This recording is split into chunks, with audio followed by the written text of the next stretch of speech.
8장 14절에서 18절까지를 보시겠습니다. 무릇 하나님의 영으로 인도함을 받는 사람은 곧 하나님의 아들이라. 17절 자녀이면 또한 상속자 곧 하나님의 상속자요 그리스도와 함께 한 상속자니 우리가 그와 함께 영광을 받기 위하여 고난도 함께 받아야 할 것이니라. 생각하건대 현재의 고난은 장차 우리에게 나타날 영광과 비교할 수 없도다. 아멘. 찰스 다윈은 1859년에 진화론을 발표했는데 처음에 많은 호응을 받았고 오랫동안 과학자들 간에서 이슈가 되면서 심지어 교과서에도 실리게 되었습니다. 그렇지만 나중에 이제 연구를 해볼 때에 이 진화론은 원천적으로 문제가 있다. 이래서 미국 같은 데는 이제 진화론을 가르치지 않습니다. 하나의 학설을 안고 창조론을 가르치게 됐는데 우리가 가지고 있는 짧은 지식 때문에 비단 이런 진화론뿐만 아니라 우리 인생을 논하는 여러 교훈이나 철학 또는 과학적인 여러 연구의 결과에 대해서도 우리가 너무 정보가 부족할 때는 맹신을 하거나 나중에 또 종교화되기까지 하는 것이 사실입니다. 그래서 우리가 미신 신앙이라 할까요? 미신을 가만히 보면 정보가 부족하기 때문에 과학적 입증이 부족한 결과로 그렇게 명신을 하게 되는 그것이 또 종교화되는 이런 상황이 많이 있죠. 문제는 우리가 계속 과학화되면서 믿어왔던 것 혹은 심지어 풍습화되거나 종교화된 것까지도 비판할 수 있는 그런 자신감이 생기게 된 것입니다. 그러면서 여전히 우리는 또 많은 지식 가운데서 이 과학화의 세상에서 우리 스스로가 가진 그런 과학적인 연구의 그 결과에 또 다른 또 딜레마에 빠지게 되는 거죠. 그것이 우리가 가지고 있는 확실한 그 두려움과 불안의 개념인 것입니다. 우리가 그만큼 깨우치고 우리가 가지고 있는 실존에 대해서 또는 표현되어진 이런 문화에 대해서 정의를 분명하게 그리고 타당성 있게 과학화했다면 안정감이 시되는데 항상 우리 사람은 불안하고 또 뭔가에 대해서 좀 쫓기고 있는 이런 삶의 어떤 정서를 바꿔놓을 수가 없어요. 왜 이럴까요? 이것은 우리 사람이 사람을 연구하고 역사를 이해하려고 하고 또 과학화하려고 하는 가운데서도 꼭 우리는 세계사적으로 종교를 무시할 수가 없는 문화를 이해하는 데에도 심지어 종교를 이해하지 않으면은 풀 수가 없는 문제들이 많이 있어요. 그런데 좀 더 범위를 확대해서 모든 과학과 문화의 그 근본의 위치에서 종교라고 하는 이러한 상식과 철학을 대비해서도 문제를 풀 수 있어야 합니다. 사실은 우리가 기독교 문화관 혹은 기독교 우주관으로서의 그 인간 실존에 대해서나 또 삶의 정황을 이해하는 데 있어서 하나님의 말씀인 성경을 통해서 그야말로 사회적으로 볼 때는 종교 상식으로 이해하지 않으면 안 되는 반드시 그렇게 이해해야 되는 부분이 많이 있어요. 가령 우리의 죽음을 논할 때 뻔한 이야기 같아도 사실은 이 죽음의 원인을 확실하게 규명을 못합니다. 잘 먹고 잘 살고 오래 살기. 그럼 계속 살아야 되는데 죽잖아요. 사람이 가지고 있는 여러 병이라든지 노환이라든지 또는 우리가 스스로 만들어 놓은 혹은 자연에 의해서나 불식간의 어떤 이런 사고 등이 있겠습니다만은 우리 사람이 노쇠가는 이 과정에 있어서 좀 더 젊어지려고 하는 많은 노력을 하지만 그것을 도저히 억제할 수가 없는 상황이 도래합니다. 아무리 오래 살려고 해도 결국 죽고 마는 거예요. 이 죽음의 진짜 원인이 무엇일까를 과학적으로 아무리 설명을 하려고 해도 죽어가는 과정에 대해서는 설명할 수 있지만 왜 그렇게 죽어야 되는 거에 대해서 우리의 바람은 죽지 않고 싶어요? 근데 우리의 정신적으로 영적으로 소망 가운데서 우리 사람이 가지고 있는 짐승하고 다른 사람이 가지고 있는 어떤 생에 대한 욕망 이것을 충족을 못한다 그 말이에요. 그 말은. 왜 죽느냐에 대한 근본적인 그리고 완전한 해석을 할 수가 없어요. 그런 부분에 있어서 성경을 보면 죄 때문에 죽는다 그렇게 되어 있거든요. 그러면 죄의 정의는 무엇이며 어떤 죄를 안 지어야 되느냐 이런 또 연구가 돼야 되겠죠. 근데 어떤 죄인가 하니까 성경에 보면 우리가 실질적으로 체험한 것이 아니라 아담 하와가 원죄를 지어서 그것도 사회윤리적인 죄도 아니에요. 그렇다고 해서 우리가 지금 생각할 수 있는 우리의 의견으로 이해할 수 있는 그런 죄도 아니에요.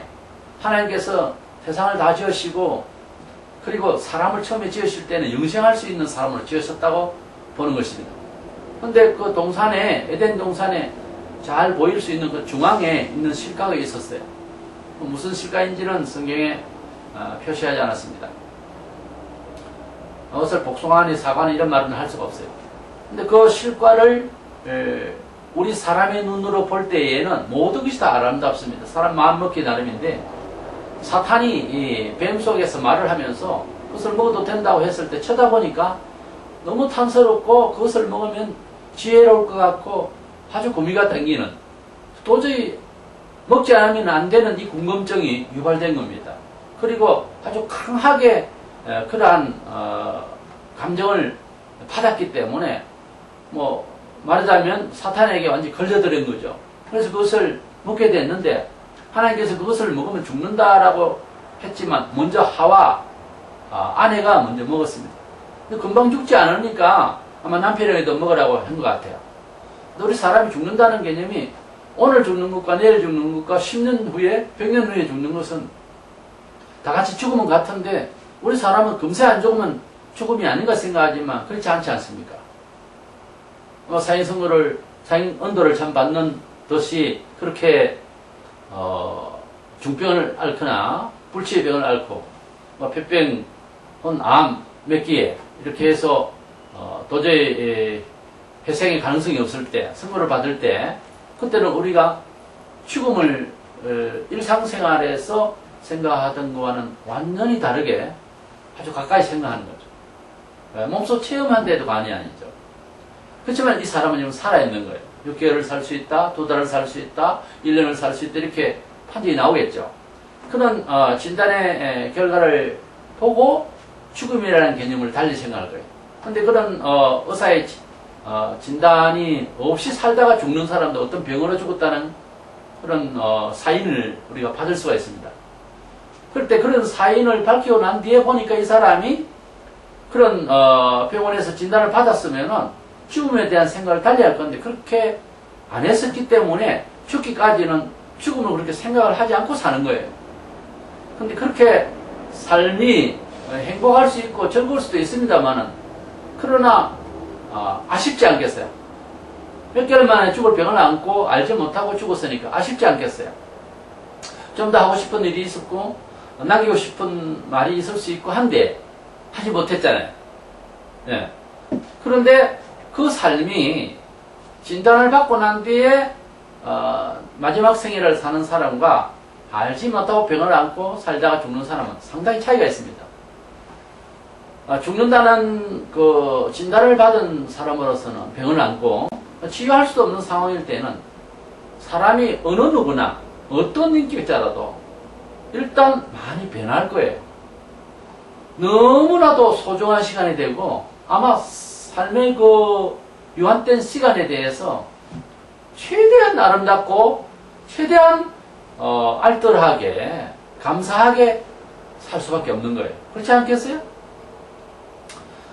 우리가 인생을 7, 80년에서 뭐 100년도 살고 그렇게 합니다만 성경의 표현에 인생이 70이야 강건하면 80이라 그랬어요.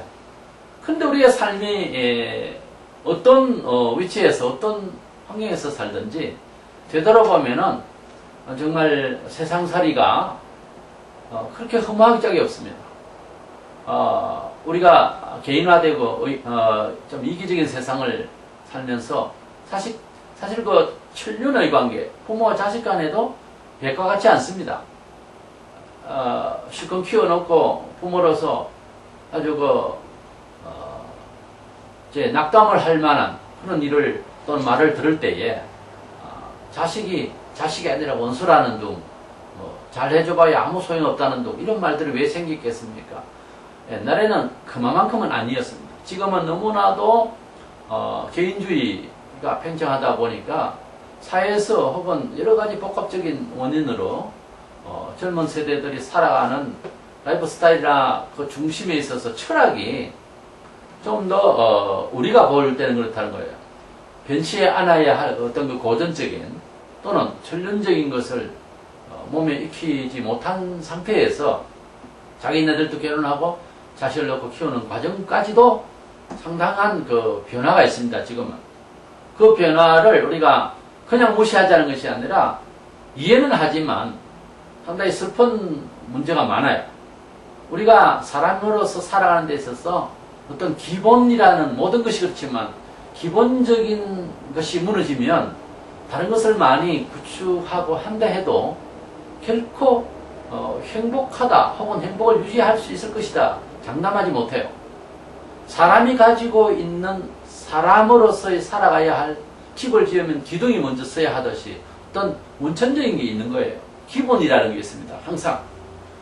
그래서 어떤 평면적인 수학 상식을 이야기해도 기본 틀이라는 게 있어요. 네. 기본적인 것을 벗어나서는 문제를 풀 수가 없는 거예요. 그러니까 오늘날 젊은 세대나 또 개인주의 시대에 많은 이런 방편들의 삶의 여러 가지 문제의 구조적인 것을 해결하려고 해도 상당한 한계를 느낍니다. 그래서 과거보다 문제를 더 이상 해결할 수 없다고 하는 좌절감이 빨리 오고 그래서 자살률도 많아진 것이 아닌가 그렇게 생각합니다. 과거에도 이만큼의 아픔이 있었고 슬픔이 있었지만은 문제라고 하는 건 항상 답이 있지 않습니까? 그 답을 원천적으로 천륜에 붙인다든가 가족에 이런 그 어떤 큰 타이틀로서 그렇게 큰 대목으로서 나 자신을 살피거나 또는 치유의 어떤 근본으로 삼으려고 했기 때문에 살 수가 있었어요. 그런데 온통 그 삶이 이기적이고 개인주의적이고 이렇게 살다 보니까 방식에 있어서 여러 가지 말하자면 큰 대목이 없고 또 지엽적인 그래서 인생을 살아가면서 살느냐 죽느냐 하는 큰 대목이 이제 크게 갈등이 되어졌을 때는 쌓아온 부분이 너무 지엽적이니까 이기적이니까 어떤 근본 대책에 있어서는 미약한 거예요. 그래서 예수를 믿지 아니하여도 가정교육이 참 잘 돼야 하는 시대가 바로 지금 시대가 아닌가 생각합니다. 하나님의 나라에 대해서 부족하거나 무식하거나 또는 문외한이라면은 가정에 대한 철학이라도 단단히 지켜야 됩니다. 공부를 하셔야 돼요. 오늘의 가정 형태와 부모와 자식과 형제 간의 어떤 이 천륜 문제에 대해서 어떻게 어그러졌으며 또는 나의 가정은 어떻게 잘 지켜나가는 것이 천륜인가 근본이 되는가 그 근본을 찾아야 되는 거예요. 근본 뿌리가 잘못되면은 안 됩니다. 뿌리가 아무리 나무가 대단하고 커도 꽃을 파서 분을 뜰 때에 뿌리를 잘못 자르면 큰일 나는 거예요. 그래서 근본이 잘 되면 뿌리 걷지 않겠어요. 뿌리가 잘못되면 아무리 밖으로 아름답게 만들어도 얼마 안 가서 그 나무는 고목이 되는 거예요. 사목이 돼버려요. 우리가 가지고 있는 지식과 또는 각 지역마다 시대마다 가지고 있는 가치 이념에 젖을 수밖에 없고 그러한 구조적인 사회 속에서 살 수밖에 없어요. 사실은. 그럼에도 불구하고 우리에게는 성경이 가르친 그 절제라는 단어, 이 절제라고 하는 것이 어느 시대나 어느 가정이나 상당히 필요한 것이, 세상은 어차피 사실은 성경적으로 보면은 공중권세 자본자라고 되어 있는 이 세상을 지배하는 마귀의 지배 아래서 정치, 경제, 사회, 문화 모든 면에 있어서 우리가 삶을 살아가는 모든 현장에 지배하고 있다라고 되어 있습니다. 우리가 손으로 보고는 손으로 잡히거나 눈으로 보이는 것은 아니지만은 그러한 지배 영역 안에 살고 있기 때문에 우리가 세상을 취급하는 데 있어서는 굉장히 심도 있게 고민을 할 수 있어야 됩니다. 그래서 성경에는 우리가 삶을 살아가는 과정에 있어서 근심하라 그랬어요. 또 주의하라 그랬어요. 우리 사람이 세상을 살아가는데 우리 마음대로 살고 주일날 교회에 와서, 그건 예수 믿는 건 아니에요. 예수를 믿는 방식과 믿음의 그 내용 자체를 주일날 배워서 일주일 내내 월요일부터 토요일까지는 그 삶의 근거대로 살기 위해서는, 세상은 그렇지 않기 때문에, 구조적으로 않기 때문에 주의해야 된다는 거예요. 거기에 우리의 의지가 뭐예요? 바로 절제라는 것이 상당히 많이 필요한 거예요, 사실. 무절제로 받아들이면은 세상 것은 원래 우리 몸이 원래 세상에 살기 때문에 상당히 세속적이에요, 사람은. 그래서 빨리 흡수합니다. 어떤 방식으로든지, 육체적으로든지 철학적으로든지 문화적으로든지, 뭐 영화나 TV나 인터넷이나 세상의 그 어떠한 것들로도 우리는 상당히 이 세속적인 것에 민감하게 반응하고 빨리 스며들게 되어 있습니다. 예외 없어요. 그렇기 때문에 잘 살아가는 것은 잘 구분해서 살아간다는 말이에요. 어떻게 보면 우리가 하나님을 믿는 성도라고 할 때, 성도라고 하는 말이 하기오스인데, 하기오스란 말은 하라고 하는 반대어와 게스라고 하는 땅, 먼지, 세속이라는 말의 합성어입니다. 그래서 비세속적이다는 말이에요. 세상을 살지만 세속주의가 아니라는 거죠. 그렇기 때문에 우리가 취급을 하고 뭘 만드는 일이나 모든 우리의 운동, 그리고 연구에도 절제라는 것이 필요해요.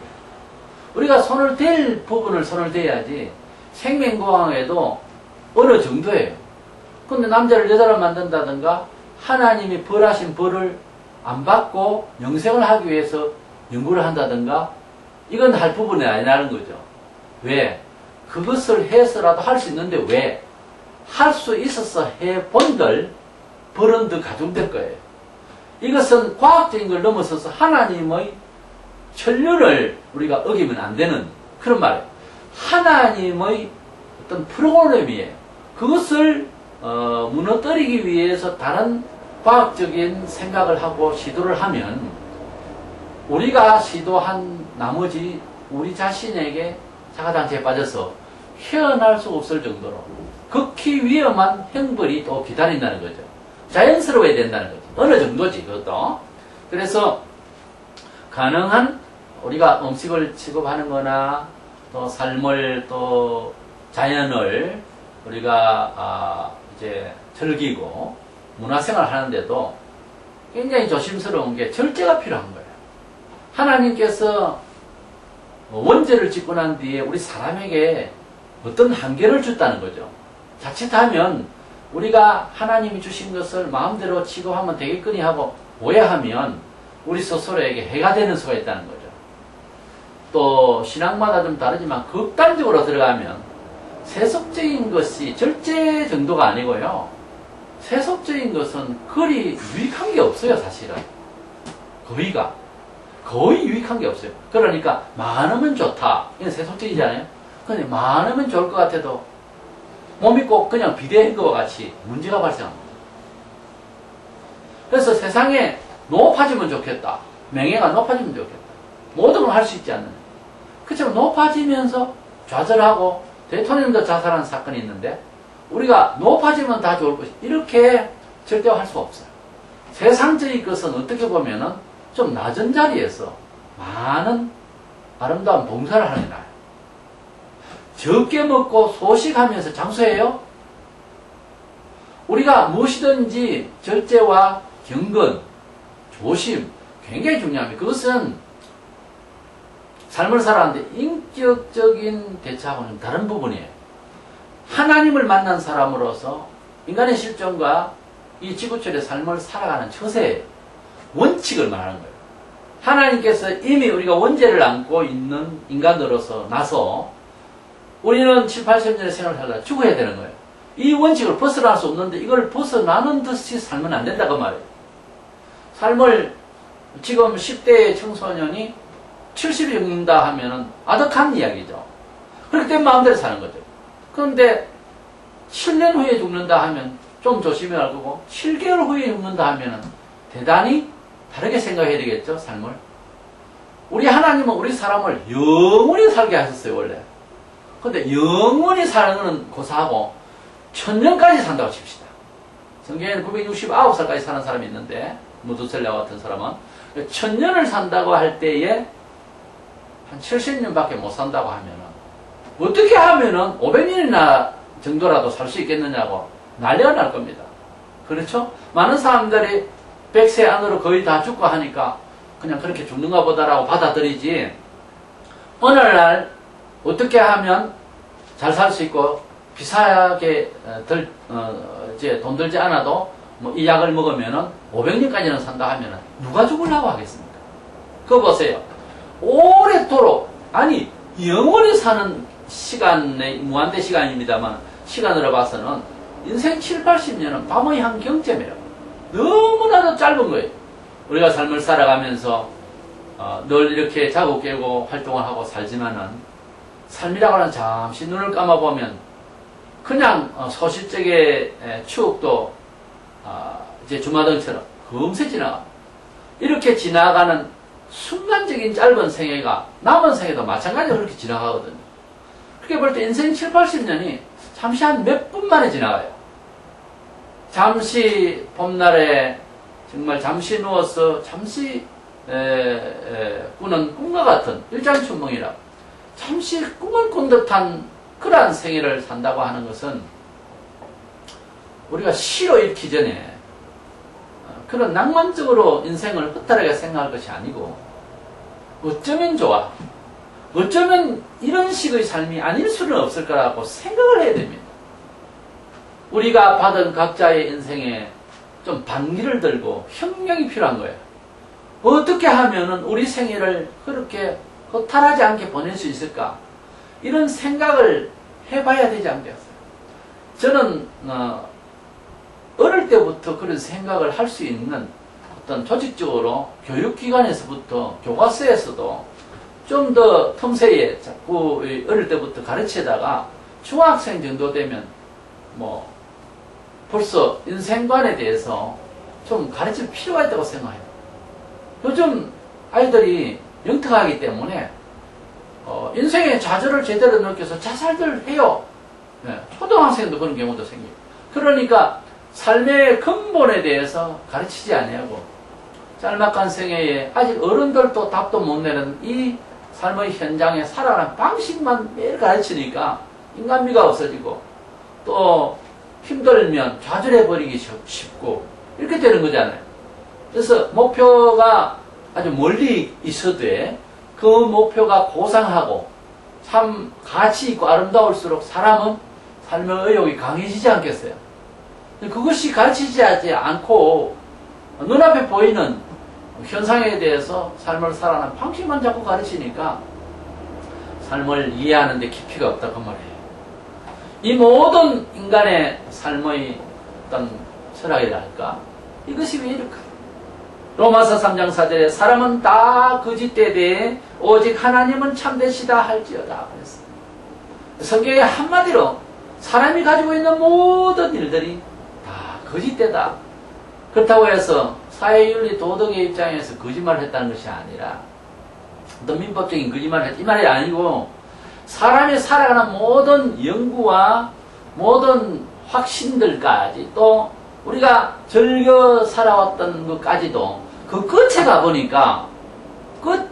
가보니까 모두가 이구동성으로 허무하다는 거예요. 그렇다면은 처음 출발과 그 과정마저도 거짓되다는 것 아니겠어요? 뭔가가 기만당한 기분이 있죠. 사람이 뭔가 허탈한 것은 뭔가 기만당한 것 같고 내 자신에게 왜 이렇게 살았나. 모든 사람은 다 어릴 때 돌아가면 다시 이렇게 살지 아니하고 좀 더 아름답고 좀 더 좋은 방향으로 좀 더 우리가 가치 있는 삶을 살기 위해서 진력을 다하겠다. 뭐 이런 생각들을 다 할 수가 있는 거예요. 이것은 바로 우리가 살아가는 모든 지금 현재도 연구하고 생활하고 또 의식화하고 있는 우리들의 그 실존적인 우리들의 그 정서 자체, 인격 자체마저도 지식, 모든 어떤 갖춰짐이 이게 지금 정상이냐 아니냐 하는 것은 항상 다시 한번 숙고해야 되고요. 우리 그리스도인들은 그래도 다행스럽게 최소한 매주일마다 주님께 나와서 내가 길이요 진리요 생명 되신 주님 앞에서 내가 정말 참된가 돌아볼 수 있는 기회, 또 부족한 것은 회개하고 또 기도하면서 또 하나님으로부터 새로운 지성을 받고 삶을 또 새롭게 변형하고 개선하고 그렇게 할 수 있는 기회가 있다고 하는 것이 얼마나 감사한지 모릅니다. 우리는 이 삶을 살아가는 데 있어서 성경적으로 볼 때에는 우리 사람은 두 길을 가고 있어요. 어떤 영에 끌려가는 삶이라는 거죠. 우리는 스스로 자의적으로 생각하고 취급하고 노력 끝에 결실을 가져왔네 하지만 알고 보니까 꼭 저 북한에서 매여서 사는 백성들처럼 그러한 인민들이 삶을 살아가는 데 있어서 자기도 모르게 쇠뇌되어서 그렇게 사는 것이 자기 스스로의 삶이냐, 이렇게 자기 스스로를 또한 위하는 최선의 삶이냐 오해하고 사는 저렇게 매여있는 삶과 같이 그리스도 밖에 하나님을 떠나 있는 우리 영혼의 실체는, 지구촌의 삶은 성경 그대로 말하자면 사탄에게, 마귀에게 지배당하고 있다고 하는 것을 전혀 모르기 때문에, 알지 못하기 때문에 고민하지 않았고, 알지 못하기 때문에 거룩과 세속을 갈등하지 않았던 거예요. 사실은 알지 못할 때 이용하기 쉽거든요. 그렇잖아요. 어떤 부분에 있어서 좀 알고 있으면 어려울걸요. 이 사람을 기만하기가. 그렇잖아요. 우리가 하나님을 만났고 우주의 근본을 알게 되고 사후의 세계까지 알게 되어버린 우리는 마귀가 우리를 장난을 하려고 해도 조금 어려운 상대가 되어버린 거죠. 사실은. 수단을 상당히 높여서 우리를 미혹할 수도 있어요. 이단의 영을 통해서나 철학을 통해서야. 그렇지 아니하고는 그리스도에게 붙잡힌 사람들은, 그리스도의 영에 이끌려서 기도하고 있는 사람은 특별히 주의 영이 이끌기 때문에 가차없이 사탄의 자잘한 미혹은 받지 않습니다. 이게 차이점이 있는 거예요. 불신자의 세계와. 그런 감각을 우리는 흔히 비교할 수 있습니다. 불신자들은 아무 생각 없이 물건 취급하고 삶을 이해하고 그렇게 결정을 내버리지만은 주의 영에 이끌려 산다는 적어도 성도, 성령받은 성도는요, 그렇게 하지 않습니다. 이것이 하나님의 뜻인가? 이걸 먼저 전제로 삼고 고민을 하게 되어 있어요. 자기가 안 풀리면 상담을 하게 되어 있고요. 이것이 자기 자신의 참된 삶을 위해서도 있지만 교회 공동체의 아름다운 성과를 위해서도 그렇게 살려고 하는 거예요. 그것이 불신자와 다른 차이점이죠. 그렇다면 우리가 성령의 이끌림을 받아서 사는 삶을 잘 살아야 되지 않겠어요? 그렇게 살기 위해서 첫 번째로 생각해야 될 것이, 하나님의 자녀는 성령님의 인도를 꼭 받아야 하는 사정이 성령의 역사로서 생각과 가치와 인생관 자체가 거듭나 버렸어요. 이 거듭난 것은 많은 신학자들이 지금까지 연구를 했지만 신비에 속해요. 하나님이 계심을, 하나님을 제대로 호칭할 수 있는 것조차도 바로 우리가 거듭났기 때문에 이렇게 상황이 된 거죠. 그래서 우리가 하나님의 나라에 대한 그런 사고방식이나 또는 이 세상에 살아가면서 하나님 백성으로서 삶을 살아가야 하는 이러한 여러 생각들이 어떻게 되나 하면은 성령께서 주시는 생각을 하려고 해요. 그것이 이제 기도 생활이 부족할 때는 거듭난 성도지만은 닫혀있기 때문에 무엇을 절제해야 되는지 모릅니다. 내 편리대로 살아버려요. 근데 성령의 강력한 감화를 받으면은 완전히 어린아이처럼 아버지께서 말씀하시는 대로만 살아야 된다는 완전히 환한 길을 발견해요. 근데 영이 어두워지면은 마음대로 살아버려요. 교인이라도. 그래서 뻥 터지면 그때서 허겁지겁 늦어요. 해를 끼치고요. 교회사에 해도 끼치고 그래요. 근데 처음에는 성령으로 살다가 하는 말은 은혜 받았을 때는 성령으로 살아요. 인도를 받고 말씀대로 살려고 하는데 은혜가 상실되면요 상당한 해를 끼칩니다. 그것이 일상생활에서 얼마든지 나타납니다. 근데 본인은 몰라요. 사고나 당하고 나면 불사 기도가 부족했네 그래요. 근데 늦게 치료하면 어디 부러지거나 잘라지거나 파괴가 되거나 한 뒤에는 너무 늦잖아요. 근데 그건 늦고 난 뒤에 회개하면 용서는 받겠지만 평생 짊어지고 가야 돼요. 잘못한 것에 대해서. 우리가 용서받는다 하니까 해결받을 게 따로 있어요. 사람 죽고 나면 어떻게 해요? 팔이 부러지고 나면 어떻게 해요? 재산이 완전히 그냥 집안이 파괴되고 나면 어떻게 해요? 죄를 지어도 또 용서받지만 용서의 그 끝이요. 빌려준 돈 떼먹었다. 도로 갚는다. 몇 배를 해서 마음을 샀다. 그건 괜찮아요. 근데 사람이 죽었다? 사고가 났다?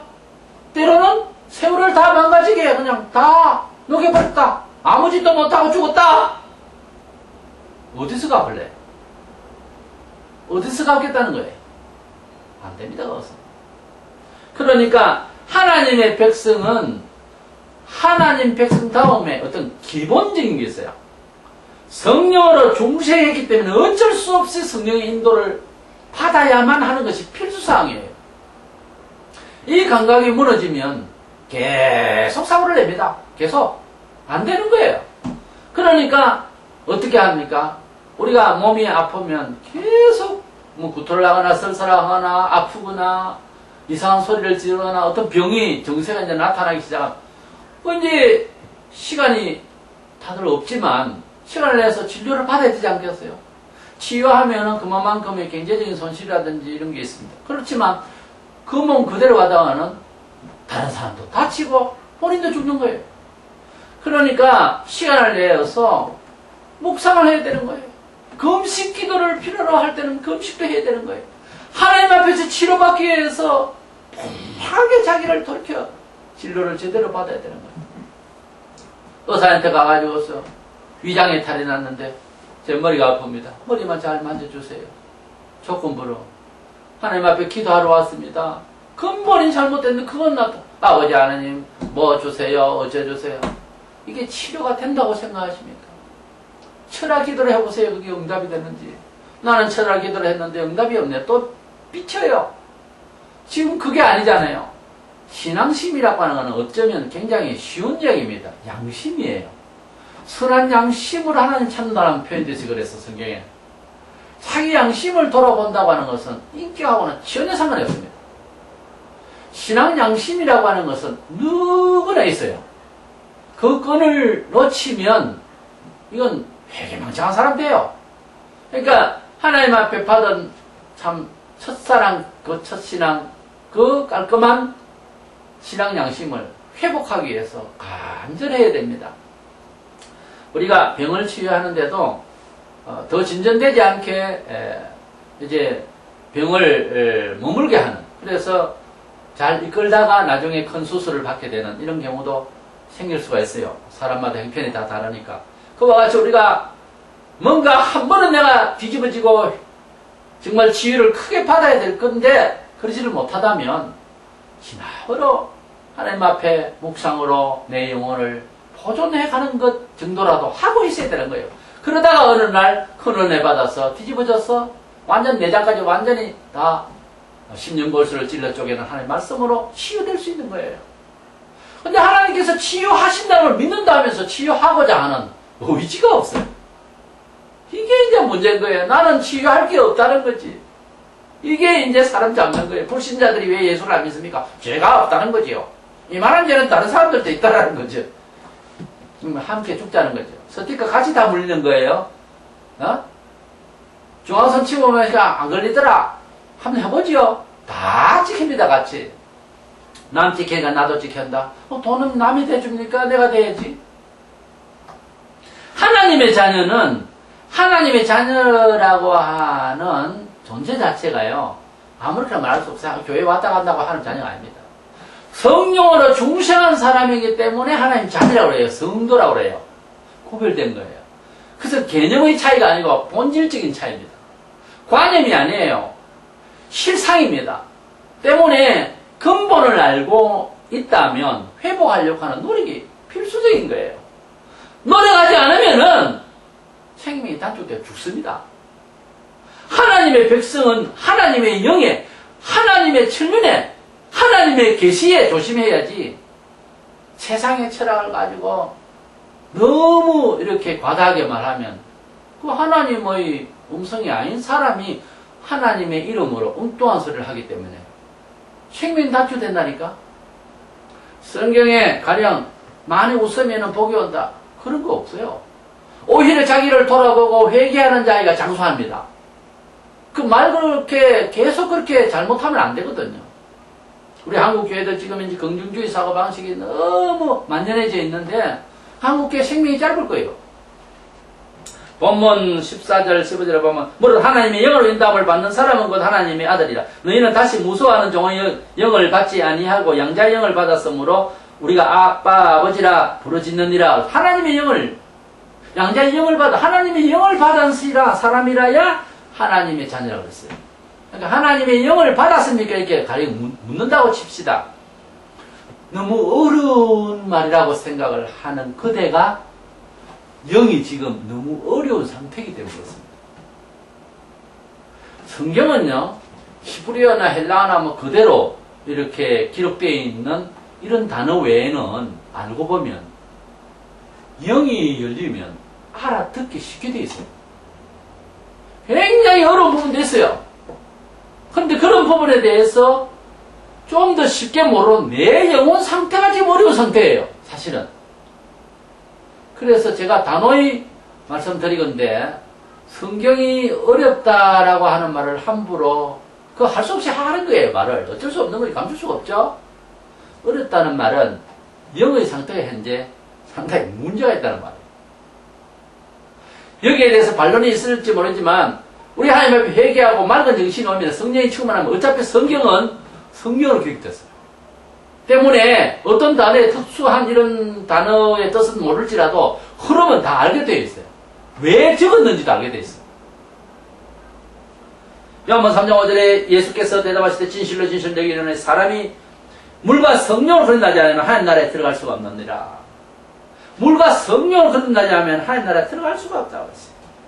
그래서 성령을 받았습니까? 혹은 거듭났습니까? 이렇게 묻는 교단도 있는데 그거 좀 뭔가 잘못되어 있는 교단에서 하는 말이지만 거듭남의 체험, 중생한 체험, 성령을 받았느냐 하는 질문에 있어서 예, 저는 성령의 감화를 받았습니다.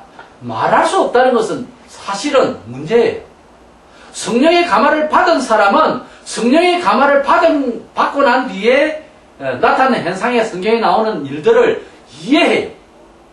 그것이 수용되어지고 통한단 말이에요. 지금 살아가고 있는 사람들과의 관계 속에서 성령 받은 사람의 말투를, 말 성격을, 뉘앙스를 감지해요. 왜? 성령을 받았기 때문에. 근데 전혀 모른다. 성령을 안 받았기 때문에 교회를 사회 문화 상식으로 자꾸 이해하려니까 교회에서 골칫거려야 되는 거예요.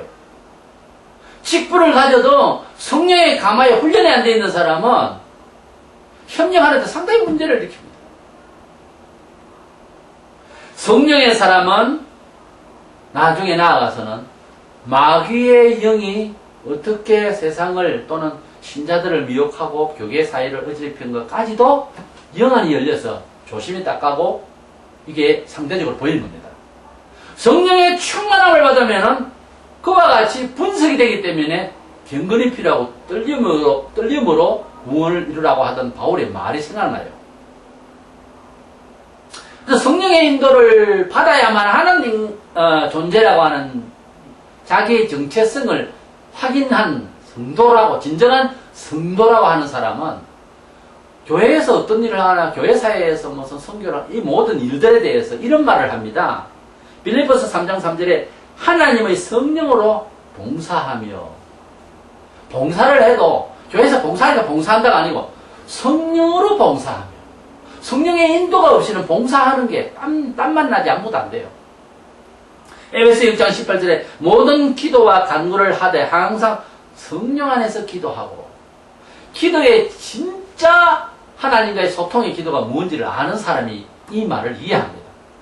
성령님의 감화로서 기도를 하는데 아직 응답 전인데도 성령의 감화를 느껴요. 기도를 간절히 하되 성령의 감화가 뭔지도 모르는 사람은 중언부언 미실인 거예요. 비는 거예요. 빌고만 있는 것은 진정한 기도가 아닙니다. 성경에 성령의 기도라는 말, 성령님이 친히 간구하신다는 말씀이 나와요. 이것은 성령의 감화를 진정 느낀 추억이라도 있는 사람의 몫이에요. 그렇지 아니하고는 종교적인 상식으로 그냥 기도하라니까 기도하는 거죠. 차이가 많아요. 그냥 기도하는 것은 밤새도록 기도해도 감흥이 안 와요. 근데 성령님이 감화를 하기 시작하면 맨날 며칠 해도 계속, 아직 응답은 안 받았지만 계속해서 기도가 됩니다. 철학 기도합시다. 우리가 3분 동안 통성으로 기도합시다. 짤막한 그런 시간이나 철학 기도를 합시다 하는 이런 기도를 하자고 이제 모두가 통성으로 기도를 할 때 30초도 못하고 할 이야기 없는 사람이 많습니다. 3분을 하자는데 1분이 채 되기 전에 할 말이 없는 사람들. 어떻게 보면 대개의 경우 그럴걸요. 왜 그럴까? 답은 나왔습니다. 성령의 감화를 지금 현재 받지 못하기 때문에 하나님의 자녀로서 받고 싶은 많은 일들을 생각하지 못했기 때문에 기도의 제목이 없는 거죠. 하나님의 자녀라고 하는 개념이 분명히 서 있는 사람은 무엇을 구해야 되겠다는 빼전인 생각의 종류가 많은 거예요.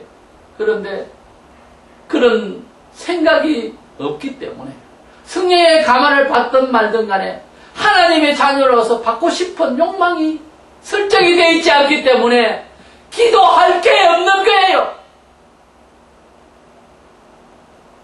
성령의 사람은 성령의 이끌림을 받는데 성령의 이끌림을 받아야 하는 자기 존재에 대한 감각이 없습니다.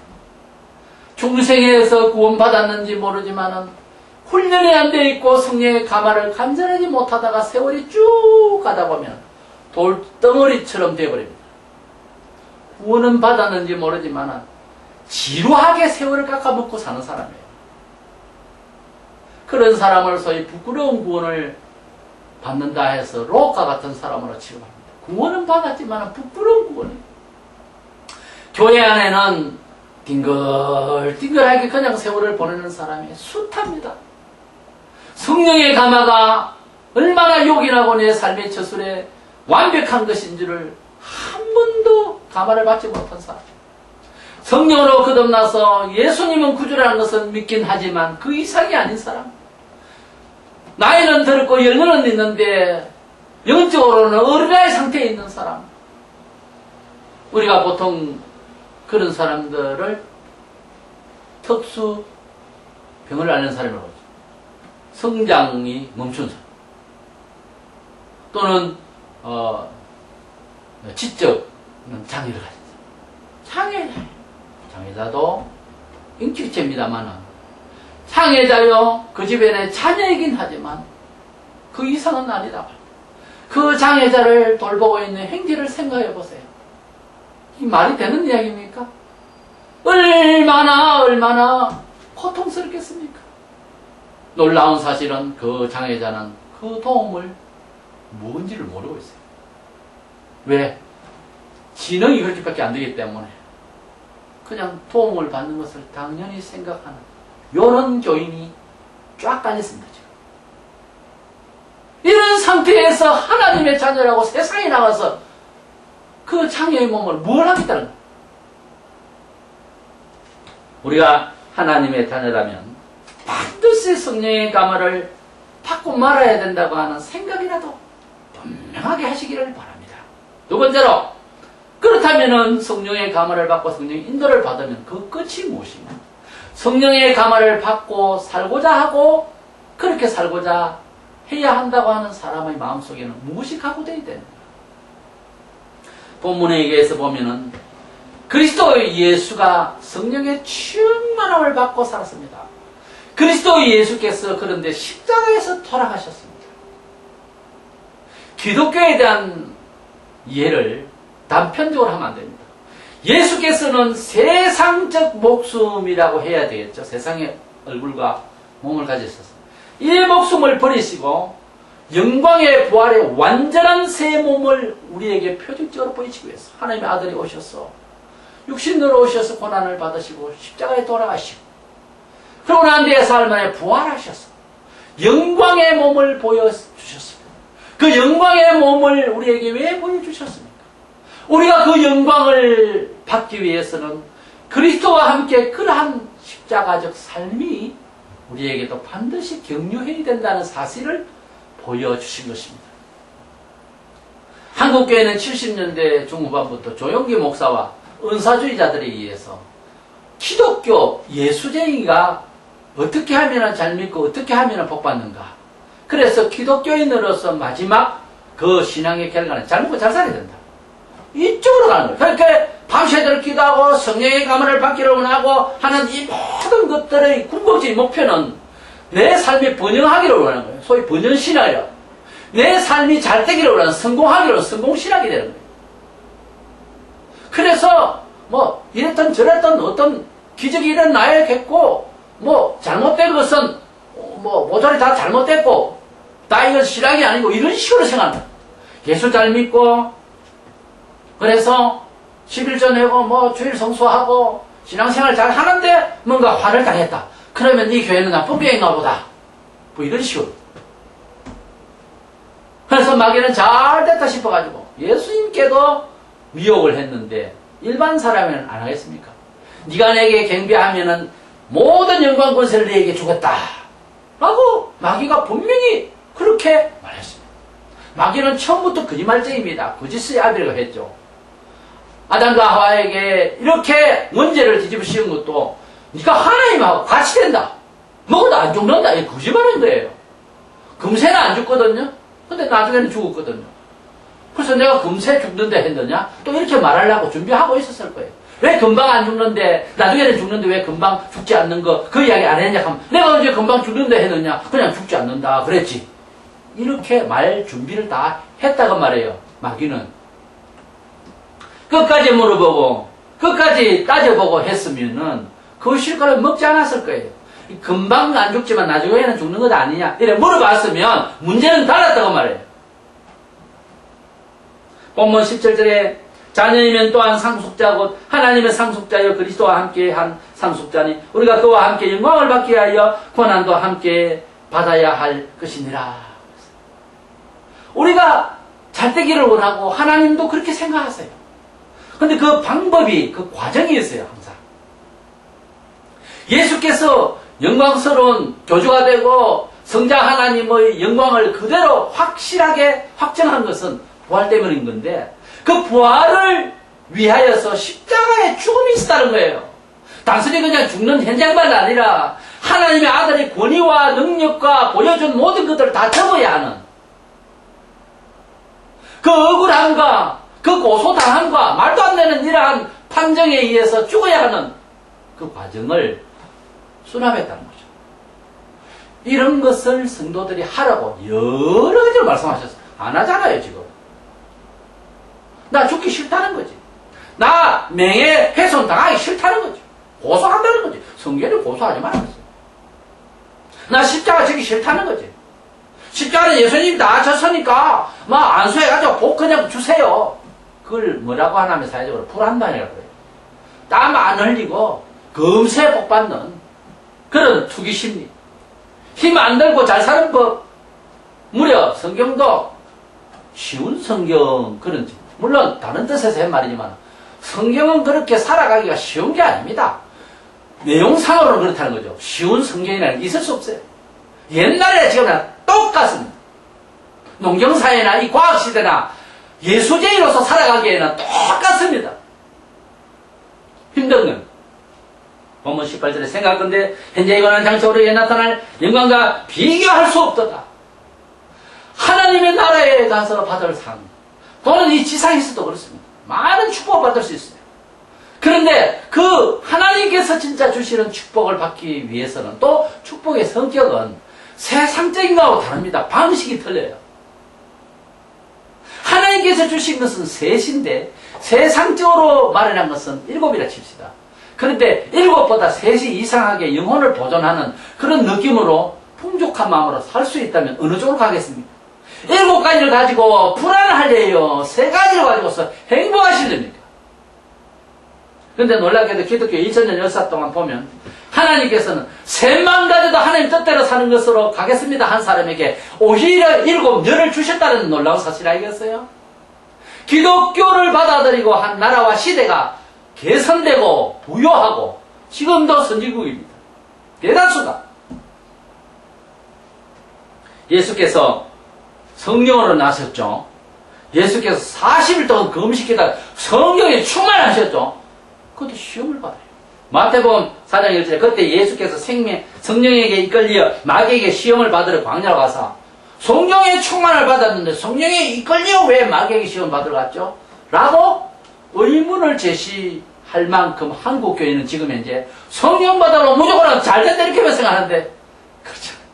성령의 이끌림을 받아야 하는 것이 맞다라고 생각을 한 성도이면 반드시 고난을 경주하고 난 뒤에 마귀를 이기고 세상에 습관화되어 있는 모든 체질을 이기고 성령의 충만한 은혜를 또 물질적으로 환경적으로도 나중에 받는 거예요.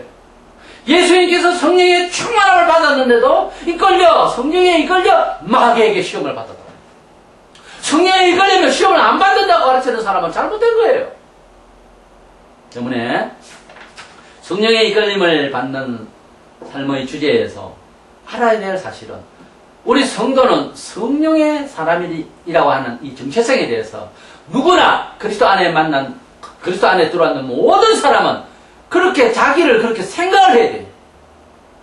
그렇다면 두 번째로 성령의 사람으로서 이끌림을 받는 삶을 살아가는 데는 고난이라고 하는 것이 필수적이다. 왜냐하면 두 가지예요. 하나는 세상을 살아가야 되잖아요. 어차피 습관처럼 어렵고 세상 살기 힘드니까 오만 잡생각이 되니까 산으로 올라간다. 그러면 세상은 누가 살아요? 처음부터 잘못된 거예요. 그럼 비신행위예요. 종교가 아니라. 우리가 세상을 살아가야 되는데 이 세상을 살아가야 하는 이 구조가요. 첫 번째로 우리를 하여금 그렇게 녹록지 않게 합니다. 삶을 그렇게 쉽게 살 수 있도록 하지 않습니다. 그래서 어쩔 수 없이 충돌이 일어나요. 첫 번째는 이 외부로부터 세상이 문학을 해요. 조직적으로. 두 번째로는 마귀가 싫어해요. 세상 사람들은 아예 잡혀있기 때문에 쇠뇌가 되어 있기 때문에 몰라요. 모른다고요. 근데 우리는 알잖아요. 마귀의 존재와 마귀가 세상을 지배한다는 걸 알잖아요. 그것까지도 시인하지 않으면 아직 예수자 아닙니다. 그러니까 우리가 예수 믿고 초신자가 있고 또 기성신자가 있는데 처음부터 예수제이답게 살겠다고 딱 시작하면 가족으로부터 가까운 사람으로부터 시작해서 마구 곤란을 당하고 핍박을 당하게 됐어요. 어떤 때는 목숨도 노리는 경우도 발생합니다. 그래서 순교도 하게 됐어요. 이것은 사람이 일이 아니에요. 마귀가 하나님의 뜻대로 딱 살려고 하면 너 그렇게 살면 죽는데 이 회사에서 퇴출하는데 너 그래 살겠냐? 바로 나와요. 그때에 대부분의 사람들이 차차 잘 믿고 지금 상황은 이래서는 아니 되겠다라고 우회하려고 그래요. 한번 우회하면 한참 동안 그 주님의 음성 듣기가 힘듭니다. 아무리 예배를 드려보세요. 하나님 삐치셔요. 질투하시는 하나님이시거든. 내 말 들을래, 귀신 말 들을래 할 때 처음에는 하나님 말 듣겠다고 했어요. 그런데 귀신 말 들어버리면 하나님 삐치신다고, 질투하신다고. 한참 동안 은혜 받기 힘들어요. 잘하면 회상해보세요. 왜 계속해서 은혜를 못 받는가 회상해보세요. 분명히 어느 날 어느 시에 하나님의 뜻대로 살아야 됨에 대한 감동이 왔을 거예요. 근데 무마했죠. 무마한 거 기억해냈어요. 성경에 보면 어디에서 너희 사랑을 버렸는지 떨어졌는지 회개하고 찾아서 회복하라고 되어 있어요. 계시록 2장 에베소 교회를 보고. 너희 첫사랑이 어디서 떨어졌느냐? 찾아야 되는 거예요. 그래서 우리는 하나님의 백성이 이왕 됐으니까 성령의 이끌림을 받기 위해서 살아야 되겠다는 의지와 성령의 이끌림을 받고자 하고 살려고 하면 세상 구조와 마귀가 싫어하니 각오를 하세요. 어렵다. 눈물 난다. 호덕하다. 주님은 머리 둘 곳이 없다. 라고 하신 그 주님의 전능하심은 어디 가고 그 말을 했을까요? 주님은 하나님 아들 구원자예요. 그러니까 마귀가 적극적으로 주님하고 맞닥뜨립니다. 항상 기도할 때도 태어나실 때부터요. 맞닥뜨리니까 주님이 한 1초라도 경건하지 않으면 안 되는 상황이었다 이 말입니다. 주님의 사람으로서 살아가겠다는 제1번이 교회 목사 아니겠어요? 그 다음에 교회 중직자들, 그리고 한석교회보다는 세력교회, 다들 그 하나님 앞에서 더 바로 살고 더 잘 살아가는 법대로 살려고 하니까 더 힘들죠. 그러니까 더 경건해야 되죠. 그러니까 하는 말이 적어도 수요일 예배에는 직분 자는 다 나와야 되지 않느냐 하는 말이 그래서 나오는 거예요. 그렇잖아요? 다른 교회들은 다 무상숭배하고 일제 때에 신사참배한다 하더라도 목사만은 하지 않아야 되지 않느냐 하는 말이 생길 수가 있는 거죠. 그런데 그때 당시에 목사가 친히 제발로 걸어가서 신사참배 했거든요. 그게 한국 교회사예요. 오늘날 이 세상은 살기 참 좋습니다.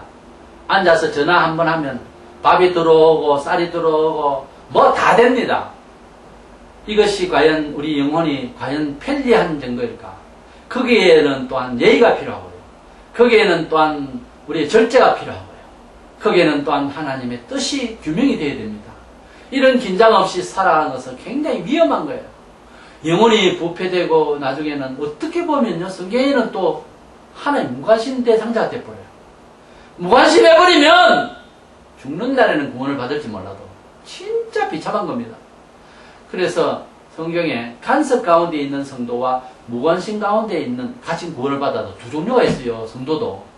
그래서 우리가 성령의 이끌림을 받기 위해서 정말 노력하시는 저와 여러분 되시기를 축원합니다.